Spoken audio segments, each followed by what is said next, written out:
This is the Horse Radio Network. This is episode 57 of the Stable Scoop Radio Show on the Horse Radio Network, the personality of the horse. Please support our sponsors as they make this show possible. Equestrian Collections brings the whole universe of equestrian shopping to your fingertips. Visit them at equestriancollections.com.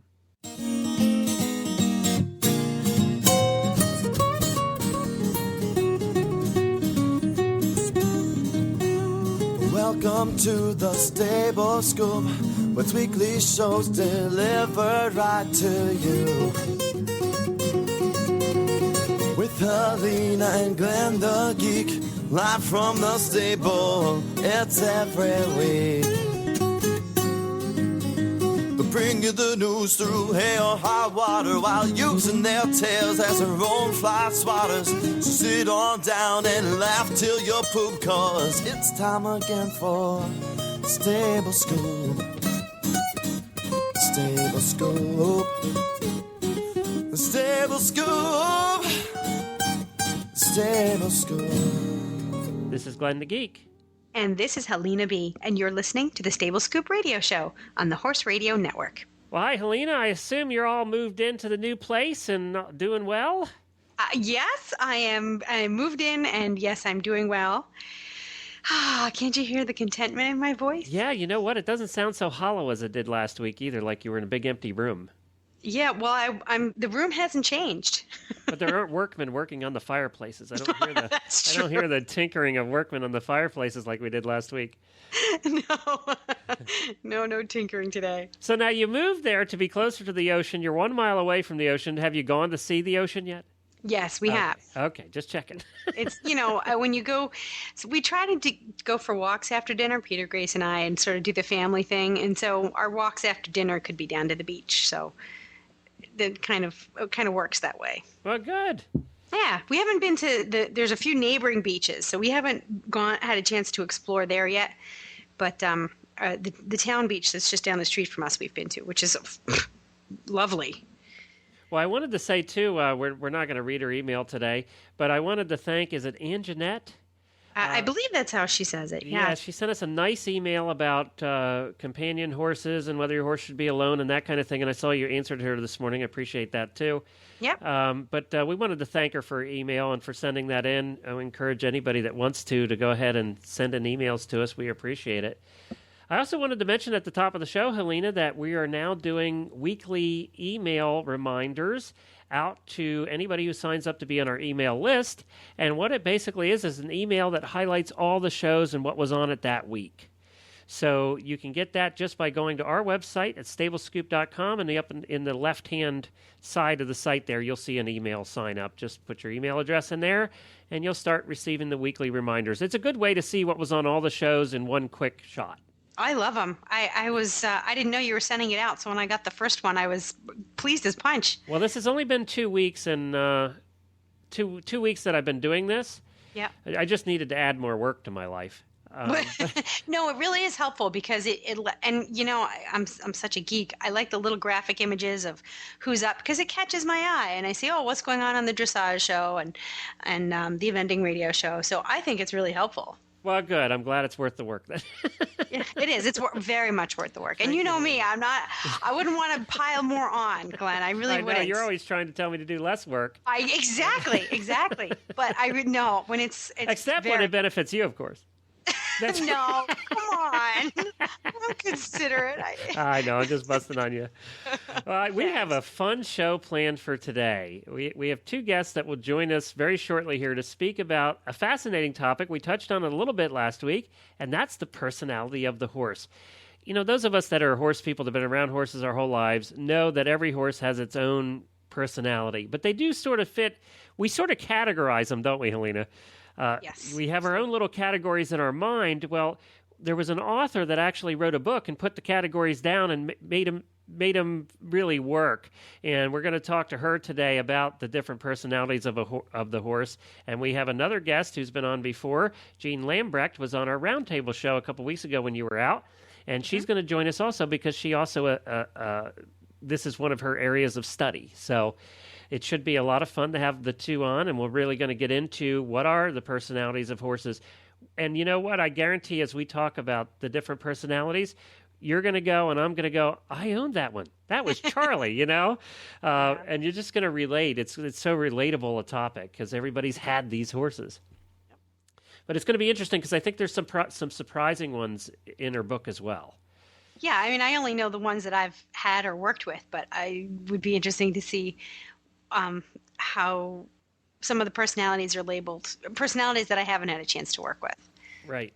Well, you know what? We had a megastar and a horse person die yesterday. So I just wanted to mention Patrick Swayze died.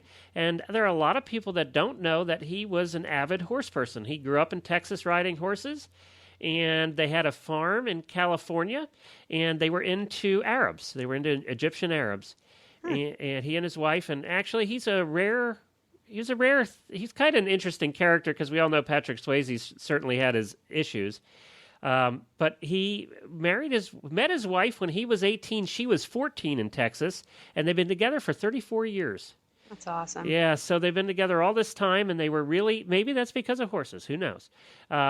He said, one of his quotes here, why he chose Egyptian Arabs in particular, he said, I grew up with horses. My father was a cowboy in Texas.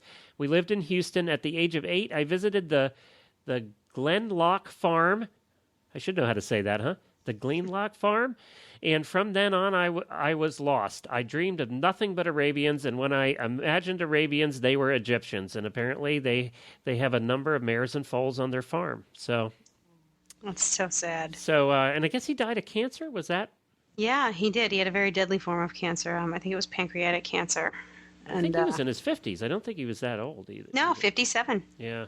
57 years old. Scary. I'm getting there, Helena. I hear about all these people that are almost my age now dying, and it's like, ooh, it's getting a little scarier than it was when I was 30.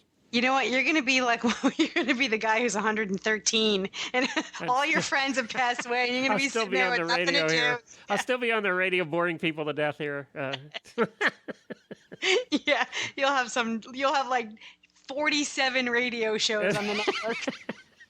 No, wait a minute, 47. You have like 57, 107.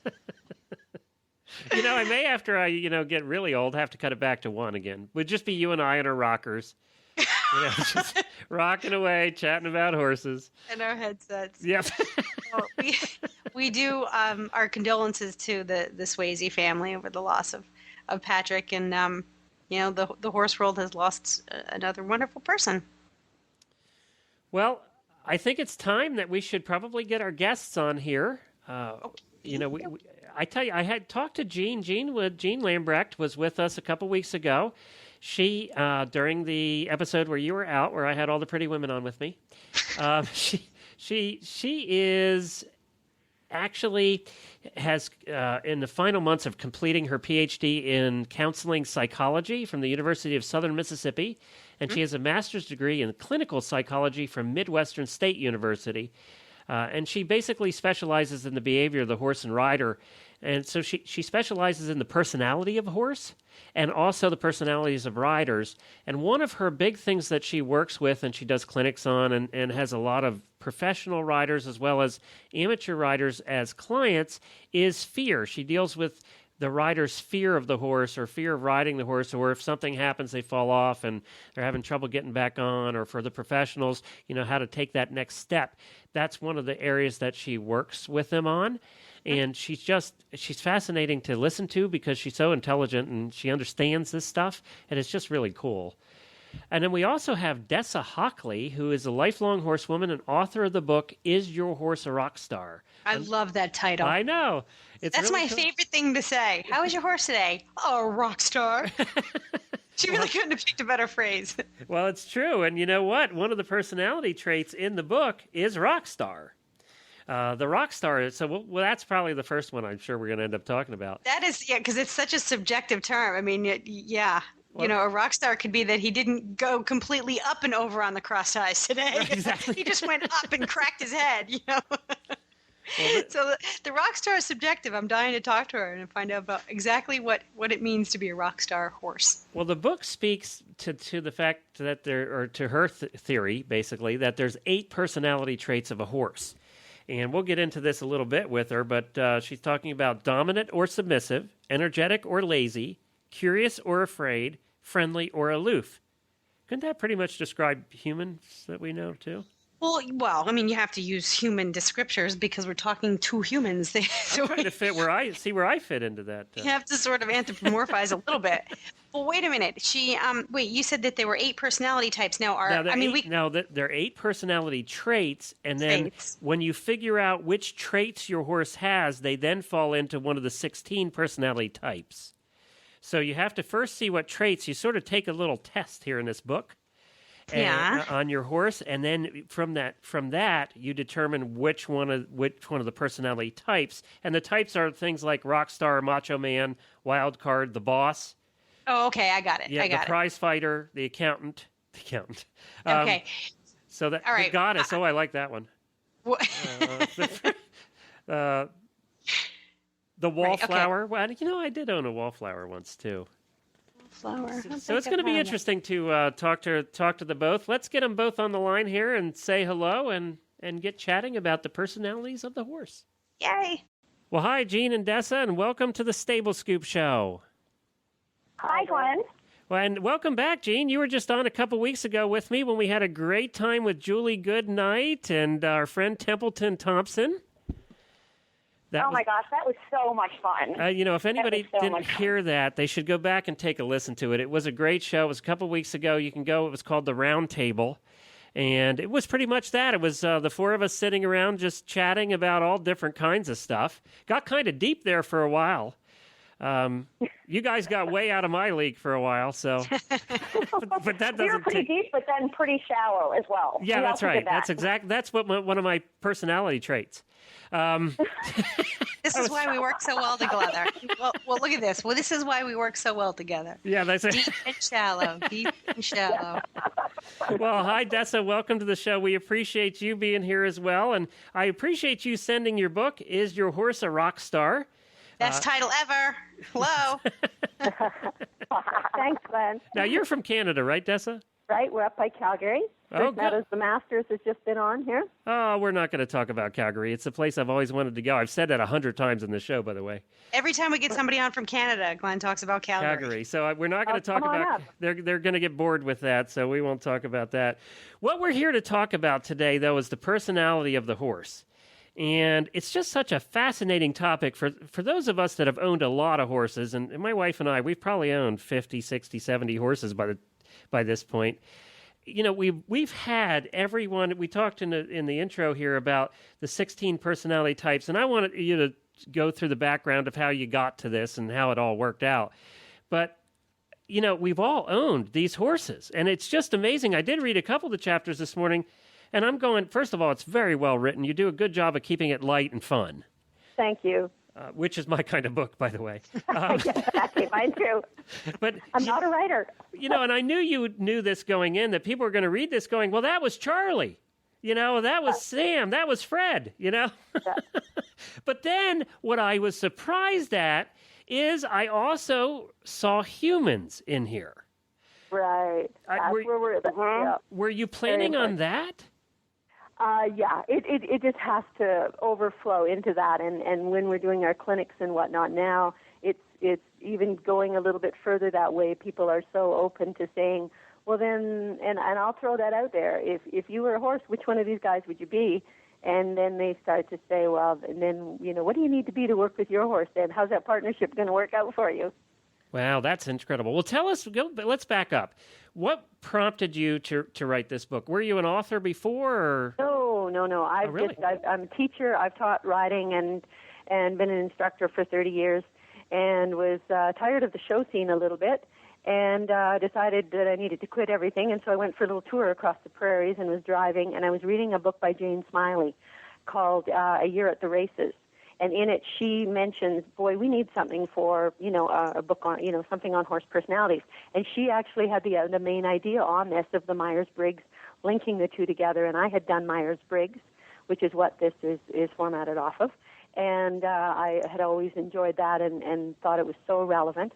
And so then I just started putting the two together, and I was driving across our prairies, or as long as your prairies, And I was driving across the prairies, and they were just flying by because I was same as you. I was putting the 50 horses that I owned into these different categories and going, that explains so much. And so then I started teaching with it, and everybody's going, you got to write about this. And I'm going, I'm not a writer. I'm not an author. And they're going, just write the way you talk, write the way you teach. And so I just spent a winter, I did a lot of research. I did research on about 500 horses. And why it's got a lot of these personal little stories in it is because I would go out and we'd figure out what the horse's personality was just by looking at them, loose for 5 or 10 minutes. And then I'd get them to tell me about your horse. Give me in personality terms of, what kind of quirky little things they do. And so that's why there's a lot of those in there, is because then, I would come to write the book and I'd have 20 pages from different people all describing the same personality. And the things that kept showing up on every page, that's to do with that personality. So a lot of it came from all the people and their stories, too. You, being so involved with horses for such a long time, as you're interviewing these people and getting to know their horses, was there anything that surprised you in these personality types? Or that you just weren't aware of before starting this research? Yeah, the biggest one was the last two traits are friendly and aloof. And what I didn't understand about the aloof horses is that they needed a job. And the aloof trait, they're the ones that can be hard to catch. They're very reserved. They don't show you a lot of affection. And it was one of the personalities, and it's called the boss personality. And the boss personality is dominant, energy, afraid, and aloof. And when I looked at my lineup of horses, I had about 20, 25 horses, and half of these horses were absolutely brilliant. People loved them. They were top competitors. They were great horses. The other half were horrible horses. They were just eating people up, dumping them off. The people didn't know what to do with them. They couldn't get rid of them, so they were living out in their field, and it didn't make any sense for the longest time. And then finally I figured out the ones that were successful were the aloof horses that had a job. And if they didn't have a job, if people were trying to just make pleasure horses out of them, the horses felt there was no reason for it, no purpose, and just be on the fight about it. So that was a really big click in that totally surprised me. I didn't expect to find that one. Now, you've really broken it down here to 8 personality traits, and we went over those a little bit earlier: dominant, submissive, energetic or lazy, curious or afraid, friendly or aloof. And it looks like you took those then to come up with the personality types. Right. Wait. Can you say those again? Okay. I have to make a chart so I can keep up with this conversation. I told you I was dense. Wait, go slow. Dominant or submissive. Okay. Energetic or lazy. Okay. Curious or afraid. Okay. Friendly or aloof. Okay. Now these are types. Traits. So those are traits. And actually, Dessa has on her website, which I'm sure we'll give the address of soon, she has on her website this really cool quiz that you can take that you can figure out which of the types that your horse is, because there's 16 types. Right. And then there's those 8 different traits, like we just looked at.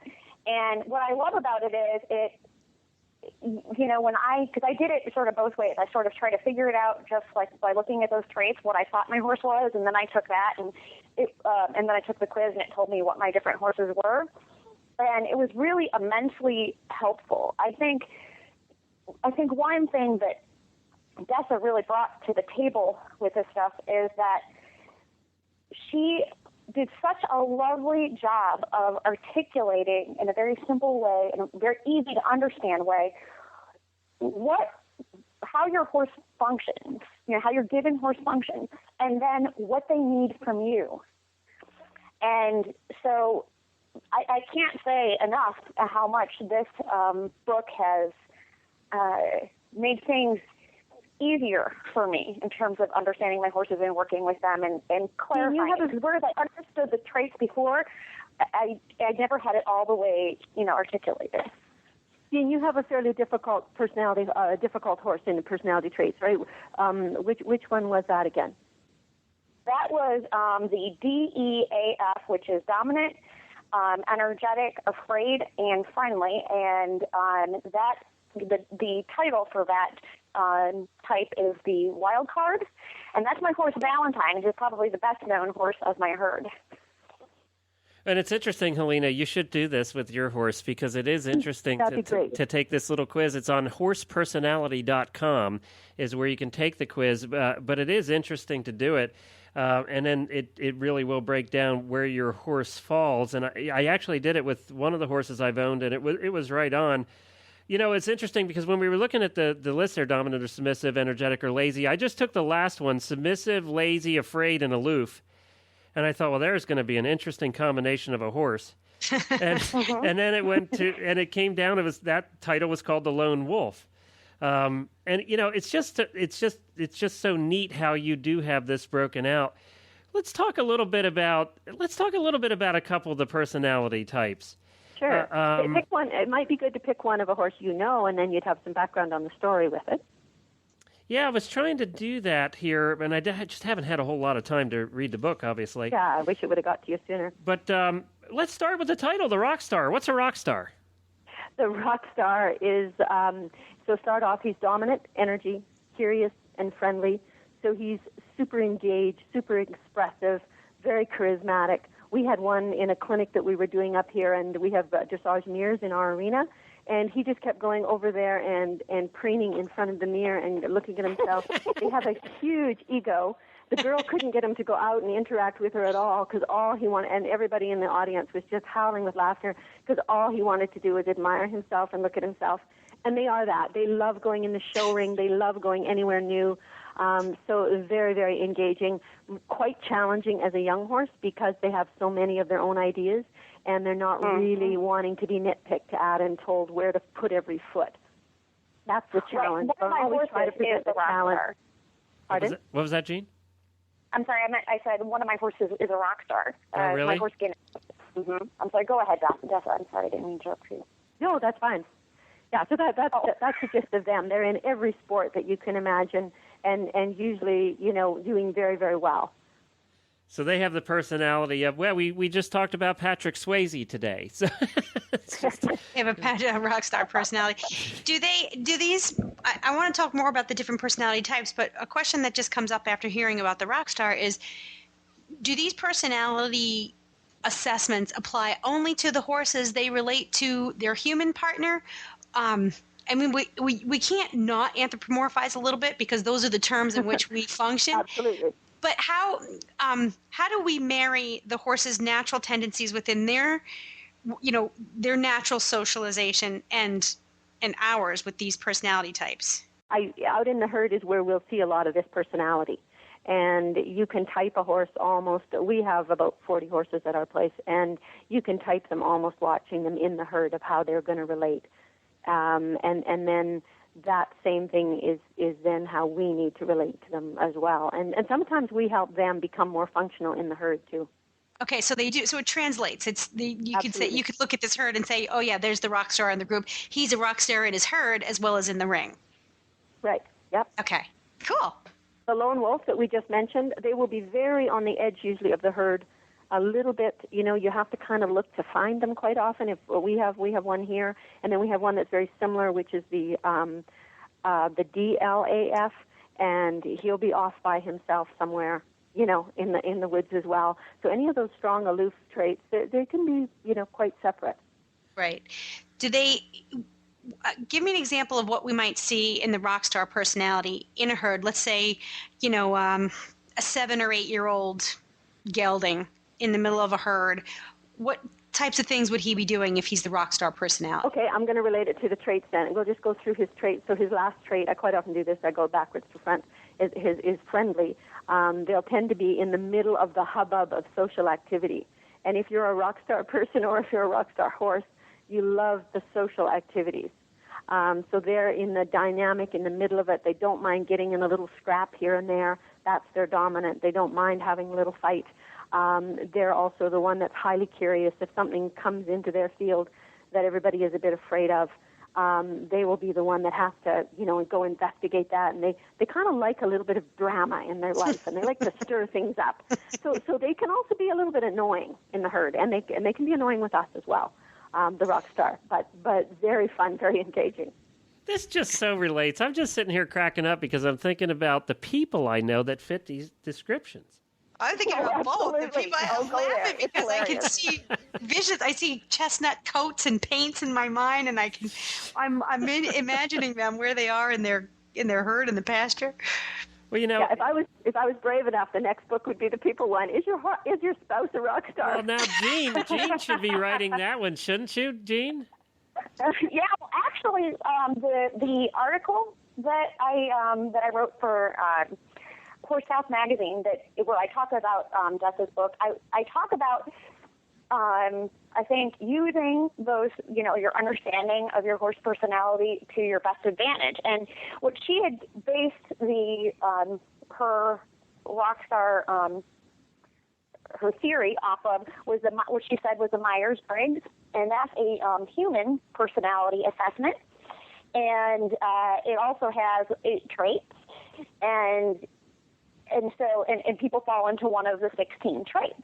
And what's kind of cool, and actually what I did with this upcoming article is I sat there and I gave a description of my own personality from the Myers-Briggs. And but in horse terms, I would be a rock star. That doesn't surprise me at all. I was going to say that too. Well, there's a talking about the whole Myers-Briggs thing. There's a book called Please Understand Me. Right, I read that. Right. Okay. So, one of the things my husband and I are polar opposites on the Myers-Briggs. That is true too. Yeah, and so how does that work out? Now we'll have to get Jean in on this. He listens very well. It works out great. It's sort of a yin and yang kind of thing. So we're kind of like 2 puzzle pieces that fit to make a very nice functioning whole unit. Good stuff. So what I think is really cool about the horse personality types is that how can we find, I would love to have the 2 of you horse shopping with me so that, Jean, you can assess my personality type, and then, Dessa, we can get the horse personality type and find that perfect fit. How do we do that? There's a new tag team. Hey, guys, there's a tag team marketing plan. Is that I'm in. I don't know. I would put up on doing that. Well, is that a semi-realistic expectation? Do you think we could reach that? You can do a whole documentary on that, you see? Go out horse shopping, looking at horses. I would totally do that. I think that sounds like fun. What you were saying about you and your husband being different on the Myers-Briggs being opposite, the opposites frequently work very well. Dessa had told something to me when she and I had chatted about her personality theory. And what she said was, in the first 2 categories, the dominant and submissive and the energetic and lazy, that being the opposite of your partner, in this case your horse, and remember, we can project this onto people too, being the opposite works well, but on the last 2 characteristics, curious or afraid and friendly and aloof, being the same works very well. And actually, if you project this onto Myers-Briggs, that is pretty much it's pretty much the same hypothesis. So, for example, you being opposite of your partner is a really good thing. My boyfriend and I, we're opposite on a couple of things, and it works perfectly. And I actually think somebody else who is as energetic as me would wear me out. So if you get to know your partner's personality type, that understanding, I think, enriches the relationship and really helps with that balance. I would love to know my horse's personality type. I'm wondering if just the simple understanding of his personality type is going to improve our relationship, or do I need to find a horse with a personality type that's a better match for me? What do you? I really want to answer that one though, because I've seen that so many times. I've seen that so many times in my teaching, where you look at a pair that come to you for lessons, and you go, "Oh, they're really mismatched. That's really not great." And that horse that is that mismatched horse is sometimes the greatest gift. He comes with that challenge, and it wouldn't be necessarily what you would go out and pick out.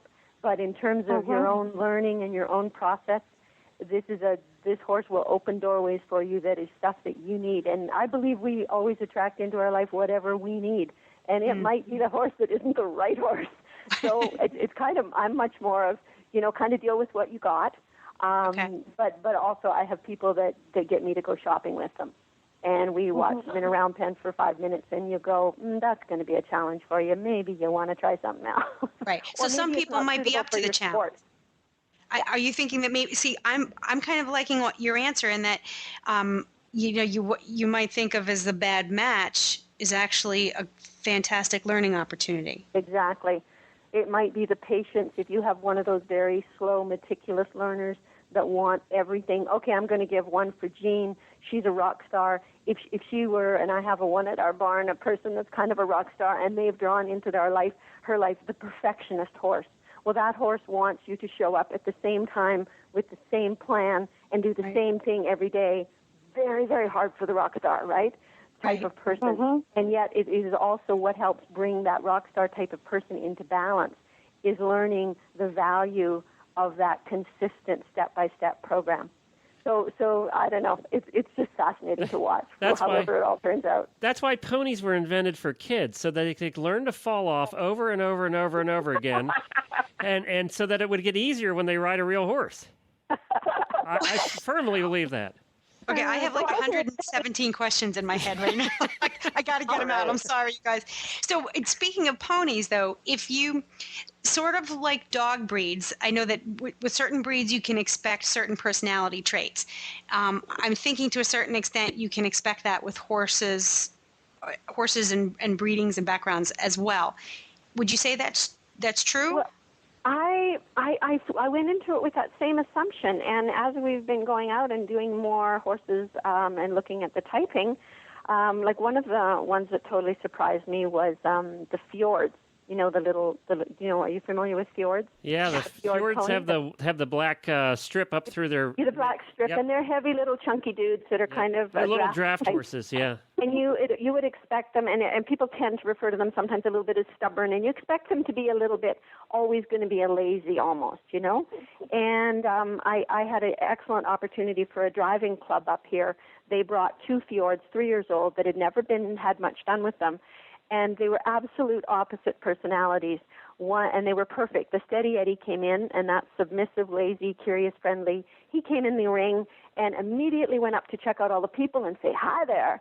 And then I was sitting on this bright yellow box. He came over, examined the box. I went, okay, there's friendly, there's curious. He never got out of a walk. And he was when he got a little bit worried once, and I just started to push him around to drive him a bit. And he immediately was happy with me taking control of the situation. Now his full or half brother, I think, came in, and this was a boss personality, dominant energy, afraid and aloof. He came in, almost ran over the crowd, had nothing to do with anybody, crashing, bashing around, trying to get out of the arena, whinnying, screaming, totally hysterical. And these were like raised in exactly the same environment, same breed, same age. And you go, there's personality. And it was a perfect, beautiful example of how different those 2 personalities could be. So by all means, I look at minis, and I think minis, when I watch them sometimes at the trade shows and demos, and I think they're one of the most misunderstood, horses, because people don't treat them as horses, and a lot of the time. And there is some really large personalities, like a macho man, and these really big macho kind of personalities in this little cute fuzzy body that everybody's mauling and petting. And they're hating it. Like, give me a job. I want to go out and do something. Who gave me this stupid little body? So now, Jean, let's get back to the... Okay, so I'm a rider. I'm a horse owner. I need to reflect on my own desires, my own goals as a rider. What do I want? Why do I ride? Why do I own horses? Because, like Dessa said, this horse that I think is not a good match for me could end up being the best learning opportunity ever to come my way. But I might not be interested in that learning opportunity. I might just be the kind of rider who wants to get on, go, have a great time, get my yahoos, and, go home. So there's a little bit of self-reflection that has to go on before you actually figure out, before you figure out what kind of horse you want and whether or not you want to stay matched with this mismatch. Am I making sense? Yeah, it makes perfect sense. I have the 2 horses that I ride the most often are Valentine, who we've already mentioned is a wild card, and Hopscotch, who's a goddess. And this is all in terms of her personality theory. Yeah. And Now, Hopscotch and I are pretty much perfectly matched because, again, if you look at, my profile, which would be, dominant, energetic, curious, and friendly, right? Well, Hoppy is submissive, lazy, curious, and friendly. So not perfect match because we're opposite each other where we need to be, and we're the same where we need to be. And so he is like a little bit of a vacation to ride because he, Right. we understand each other and we're so on the same page that I'm not having to spend a lot of my time concentrating on how is he experiencing this, how do I need to rein in my own traits. Right. Now then you take Valentine, who is the wild card, and he is dominant and energetic, so we have that the same, but then he's afraid and friendly. So the friendly part we have the same. And he was so hard for me to understand. And it took me a lot of work to understand him. Now that I've cracked the code, and I got to say, Des's book helped quite a lot. I think it actually put into words what I had gone on this long journey and figured out. I could have saved myself time by having the book earlier. Mm-hmm. I learned so much from that, and I know I'm a better horse person for it. And now that I've cracked the code, it's so exciting for me to ride him because I know that I didn't always have this knowledge and this ability, and so now it's like really fun to ride him. It's really fun, but it was not fun before when I was going, why in the heck are you doing that? And so it's, Hoppy, came easy to me, and he remains easy. And I think it is lovely to have that because, boy, if you're just wanting to bebop around, right. Having that horse that's the perfect fit for you is delightful.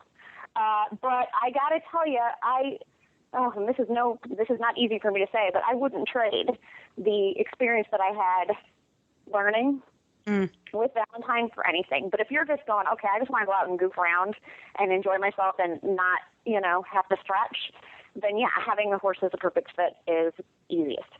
Does that help at all? Oh, definitely, because you when you said it's like a vacation to ride your horse, that's some days you wake up and you just need a vacation, and some days you get on and you really want that challenge. So you're blessed that you've got two horses that provide both of those things for you. Some people need to find those different things all in the same horse.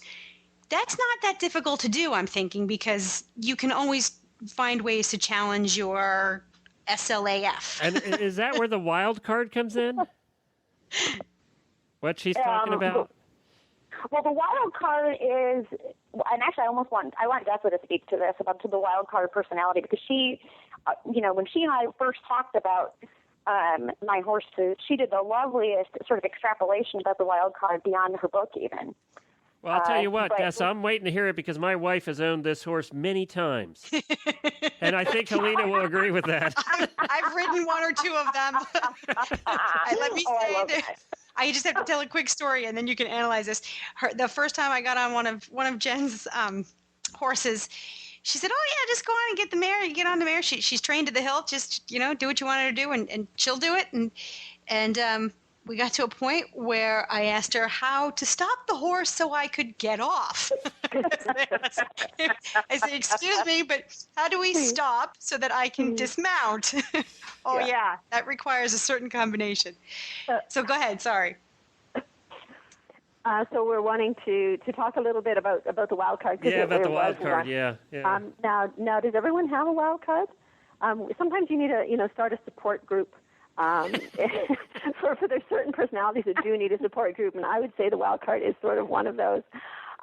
Quite often, even within trainers, I've heard stories that the wild card is sort of the horse that really challenged their confidence and shattered it a bit. And I had one of those. It was a big thoroughbred 17-hand horse, and it was the same thing. He really I thought before that I could just ride anything, and they can rock your world a little bit because they deceive you a little bit in how they come across, and we think they're way more confident because they're so into your face, bold, seemingly. But then they have this other side that clicks in, and so we're always left a little unnerved of when that other side is going to kick in. But once we did the personalities and started to realize, that afraid trait, because it is that when you get, anytime you get afraid, add energy to it, and then add dominance, you just can tell that's a challenge right there. Because they don't want to listen to you. You're saying you're afraid. I know I need to put you in a box and keep you safe. And they're saying, don't tell me what to do. And that right there starts the ricocheting going on, right? And so you have to have built up a really solid base with them that they know you're safe, but you will take control of a situation if you need to. Mm-hmm. Because that was a key thing. They can lose it, but you need to do that before the situation ever arises. You need to just be really calm, clear, confident, saying this is what and yet you cannot fight with them, or their energy and their adrenaline gets up, and they will fight. They do that in their world. So they are one of the ones that you certainly not an amateur horse that I see. Now, we had one, I don't know where this one would fall in. We had what we used for a school horse, actually. It was an Appaloosa, and he was a sweetheart. In the stall, I loved him. He pooped in the corner every time. That's a great attribute right there. If I could just clone horses that poop in the corner and nowhere else, I'd make $1 zillion. I don't know. That should be in here. How do they poop? And how clean is their stall? But anyway, he would be great. Rockstars is a mess. I just thought I'd throw that in there. Oh, Rockstars are, yeah, I can see that. They're trashing their apartment. You should see my desk. Trashing their apartment. Well, I want to tell you, this horse, his name was Chip. We would do lessons, do everything. You take that horse out on a trail ride, he'd be absolutely fantastic. Except for, there was one time every ride when he'd crow hop and throw the rider. Every single time. And there was no rhyme or reason. It was just he decided that he was going to throw you at that particular moment. And he did it so well. He was such a big guy. He did so well. He threw Jennifer a couple times, and she could ride anything. And it was just, it was just amazing that there are those horses that just, in every other way, he was perfect. And you never figured out what the trigger was? No, never figured it out. We just think he was laughing the whole time. We just think he was going, yeah, got you this time. And I think he was really mad when he failed to dump you off that time. And he'd only try once, but you didn't expect it. You just got complacent, and then boom, you were gone. So I don't know. There's all different kinds out there. So where do you start with something like that when you've got that kind of, Dessa, you're a horse trainer as well, so I'm sure you've had your share of problem horses. When you have a situation like this, where do you start? Do you go into the personality typing and say... So any horse that comes to our barn, whether we're boarding them or somebody's riding, I always start with the personality typing, turn them loose in the arena. I want them to show me who they are, not related to their person, right? Because sometimes they'll act quite submissive with a person, and yet when you get in the arena and you turn them loose, you will find that they're a dominant. And so I always start with that. But to me, all the personality typing is it's a first beginning step on learning to listen to our horses. And then the world has just been expanding for us in the last 5 years since we, started the work on the book, of the levels that we can listen to them on. And here, there's just so many ways that they can tell us, beyond the personalities of what they need and things they're trying to overcome in their own lives.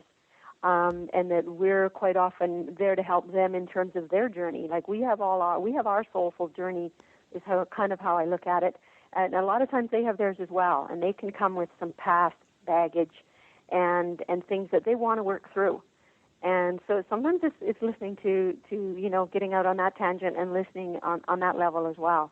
And they're open to it. They take us places that are really good for us, even if we don't think so. And Glenn, Jennifer never had a theory about that? About Chip's little... I think we just gave up on theories. just because you just never knew when the rhyme or reason was. Now, I was funny because I didn't bring this up in the round table, Gene, and I wanted to with Julie there. Do you believe, do both of you believe that there are just horses with screws loose? Or in a way, why wouldn't there be? I'm going to let Jean answer that, I think, because it's, yeah. Okay, well, I think, I think, first of all, I think people go to the business of that horse is crazy or my horse is crazy as sort of a, it's like kind of a cop-out for a lot of people. I think it's a cop-out for a lot of people. Like, I was told, there were a couple people that told me that Valentine was crazy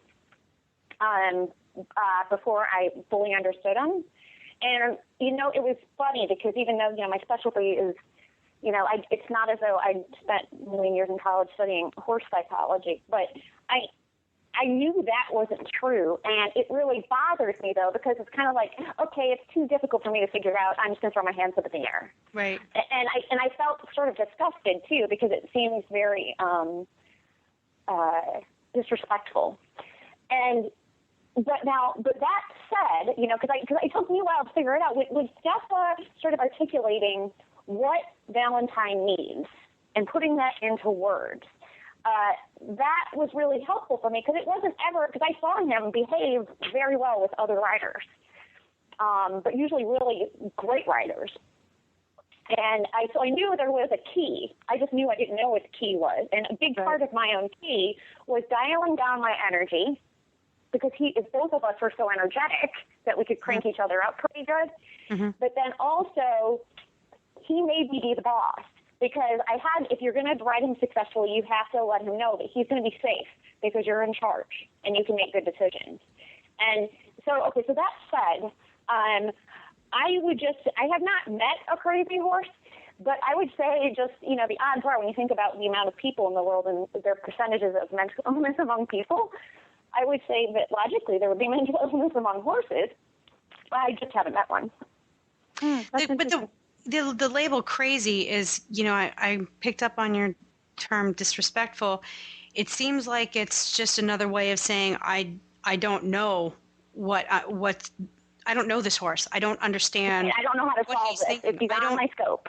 Right. It doesn't mean that there's something wrong with the animal. It means that, to me, it means that I don't understand why he's doing this or why she's doing that. And so rather than delve further into it, I'm going to label the animal crazy. That's not to say the animal isn't dangerous, because whatever his behavior is, it could be very dangerous. But crazy, like what exactly define crazy? What does that mean? There really is no such thing as crazy. It's just more a lack of understanding.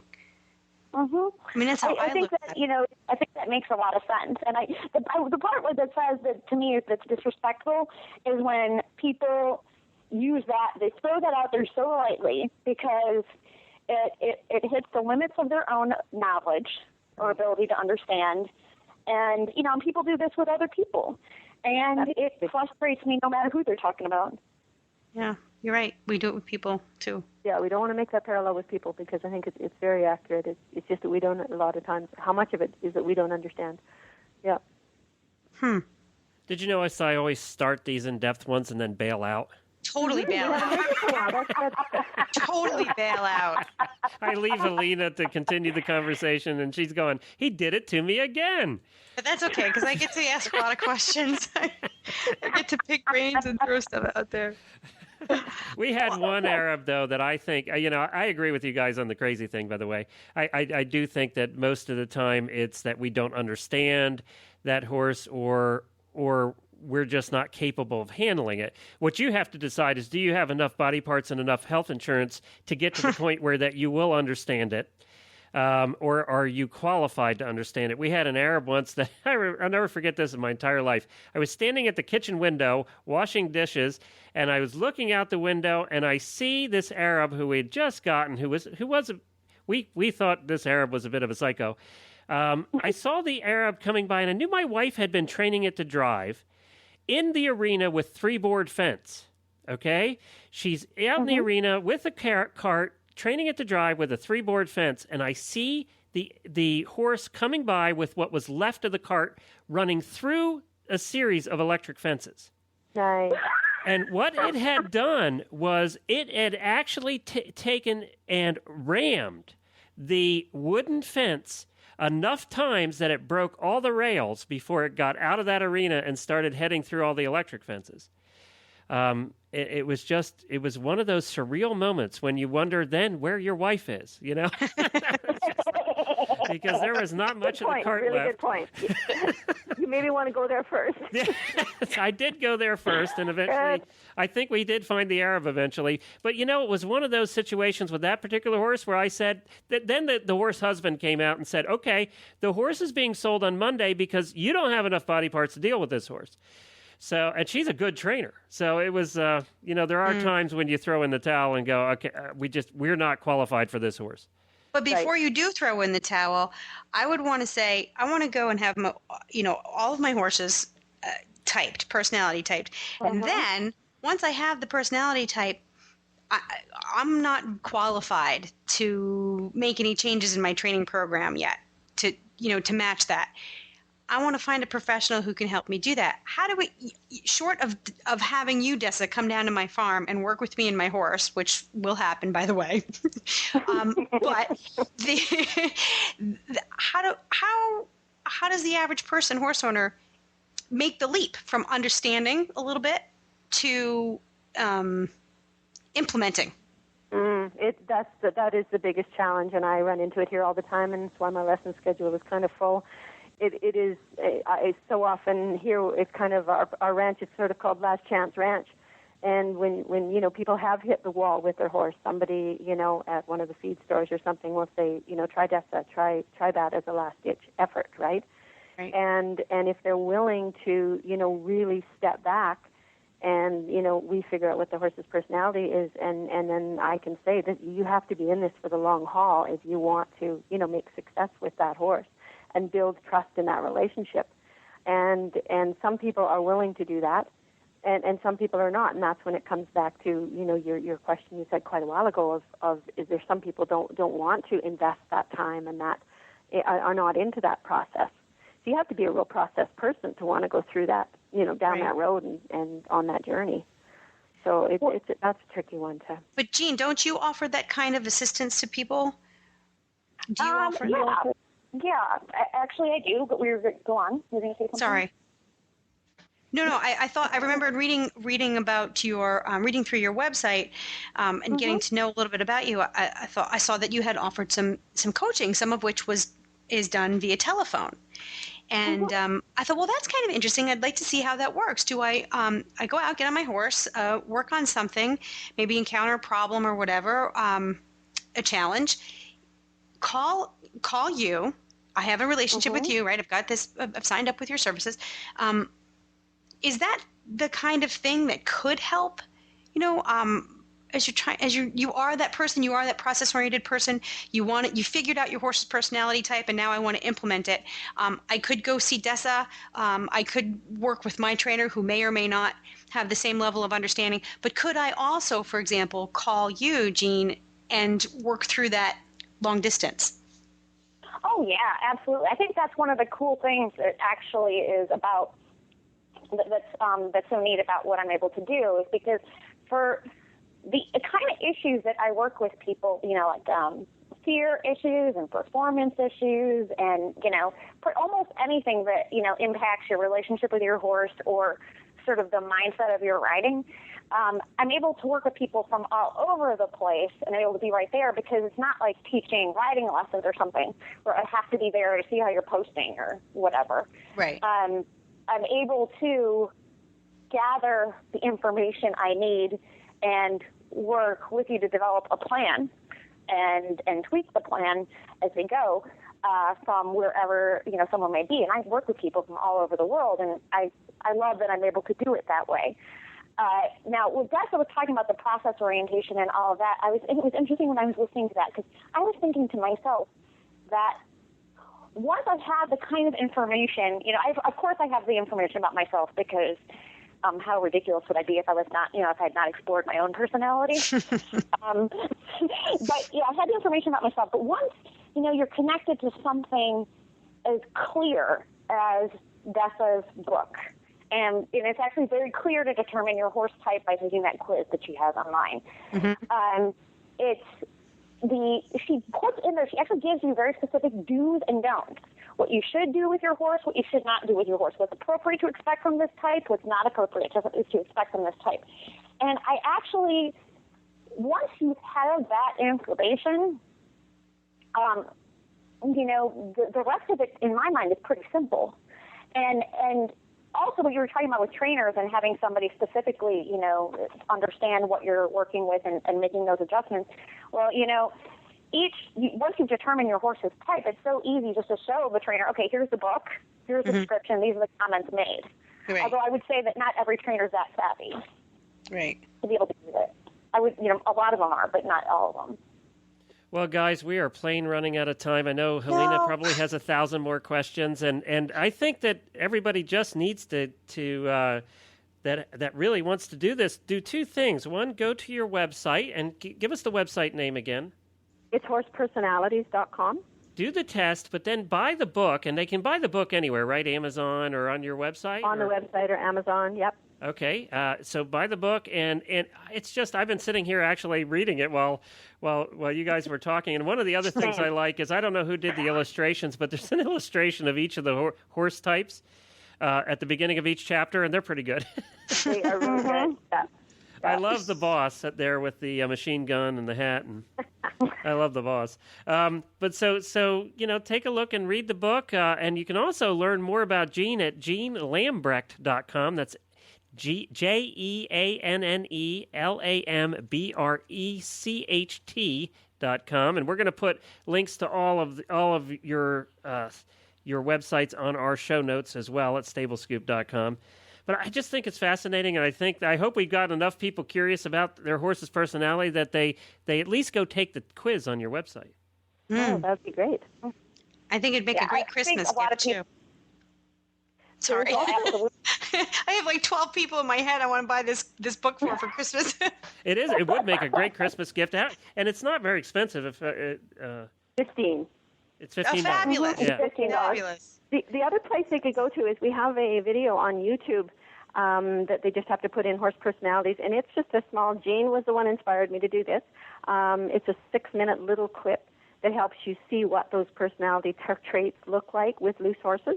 Oh, and great. People have really been finding, I've been getting a lot of reviews that's really been helping as well to be able to see what it looks like. I'll put that on our show notes as well. I'll plug the video right in there. So yeah, that would be great. Fabulous. Yeah, super. Well, I'll tell you what, guys, thank you very much. Thank you again, Jean, for joining us. It's only been a couple weeks, and I'm sure we'll have you back again. And, Jean, I wanted to say, too, we have something else in common. We are both administrators, and we both chat and post things on Equestrian Collections website, on their Facebook page.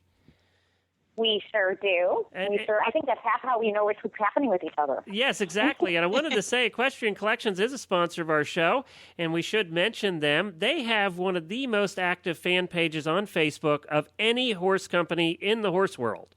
With over 7,000 followers now, it just increases by about 1,000 a week.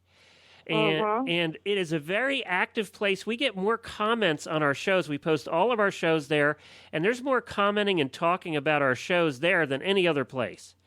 It's just incredible. And I also wanted to mention that Chris over at Equestrian Collections wanted us to say that they're getting their fall merchandise in now. So if you're looking at clothing for yourself, check out equestriancollections.com first, because they're getting in all the major makers, Ariat and Horseware, and just tons of different carrots and all the different brands that you come to know and love. They're getting in the fall new styles right now, and she always carries the newest lineup of styles. So if you're looking for clothing for yourself or your horse this fall, and then again this winter, we ask that you stop by equestriancollections.com first. Check out all the options. There's a ton of options at very good prices. You're going to be able to afford it. And just for the listeners of Stable Scoop, if you use the checkout code StableScoop, the coupon code StableScoop, 2 different words, you'll get $10 off your next order of $120 or more. So we encourage you to go to EquestrianCollections.com to do that, and look up Equestrian Collections on Facebook, become a fan, and you'll get to not only hear me on the radio every week, but you'll get to see Gene's insightful conversations that go on there. You provoke the most insightful conversations. So, well, thank you. People seem to comment on them and really get a kick out of them. So thank you for doing that as well. Well, thank you to both of you. We'll have all the links to your book and to your websites on our show notes, and we'll have you back again soon. Thank you so much. Thanks to both of you for indulging me. I'm going to go take that. Thank you. Lena, I'm going to take that test on myself and see how I end up. The Myers-Briggs test? Yeah. Or the horse personality test? I think I'm going to take the horse personality test and see where I fall. So we'll see, guys. Thank you, both of you. Well, that was great, Helena. How much fun was that? And I can't believe how fast the time went.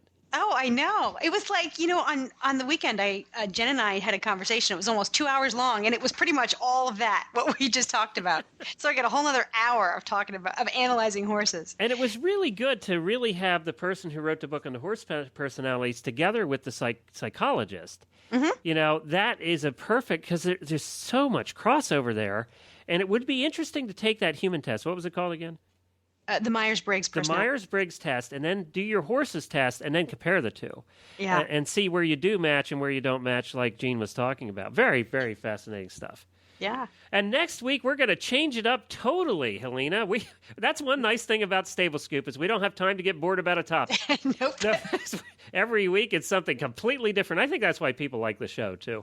I hope so. Yeah. Next week, we're talking about an industry, one of the biggest industries in the horse world that we haven't spent any shows on, and that is the racing industry, the thoroughbred racing industry. And we're doing it from a little different perspective. We have on with us Frankie Lovato, who was actually one of our guests during the Twitter episode. Mm-hmm. Frankie makes a thing called the Equicizer, but more importantly, Frankie was a very popular jockey for many, many years. He's still friends with all the jockeys. He knows most of the jockeys that are on the new show Jockeys, which my wife and I watch religiously. We love that show. I don't know if you've caught it yet. No, I was a fan last season, but I haven't had a chance this season yet. But I'm a fan. More drama this season, and it's the production quality has gone way up this season. We noticed the show was such a hit. I think they're spending more money on it. Good. But we're trying to get Frankie's trying to get another jockey on with us, and what we want to talk about is a little bit the life of a jockey, but also the racing industry is going through a lot right now. And we want to really talk about what's going on in racing and what's happening. Is it going to be here tomorrow? About all the drugging. We just want to get into a little bit about the racing industry and what's going on. I can tell you one thing right now. The sales are going on, the spring sales of the yearling sales here at Keeneland in Lexington. And that is one of the most important barometers of what's going to happen during the year. They're selling 5,200 potential racehorses go through the sale in 2 weeks. It's incredible. And these are where the $1 million, $2 million horses, when you go to this auction, you don't raise your hand. Let's put it that way. And the prices are down 40% in the first day this year. Wow. So it's a huge hit on the economy here in Lexington as well as the racing world. So there's just a lot to talk about there. And I'm looking forward. Frankie's always fun. I mean, he's just a lot of fun to have on anyway. Very dynamic personality, yeah. And I love the Equicizer. I'd love to hear what's new with that thing. That thing rocks. And he has something to tell us. He's going to be on a major show here coming up, his product, and he'll tell us all about that. Sweet. So that's next week. If you want to see all about the other shows that we do on the network, you can find those at horseradionetwork.com and all the show notes with today's links at stablescoop.com. Well, Helena, until we meet again next week, we will be back with the scoop.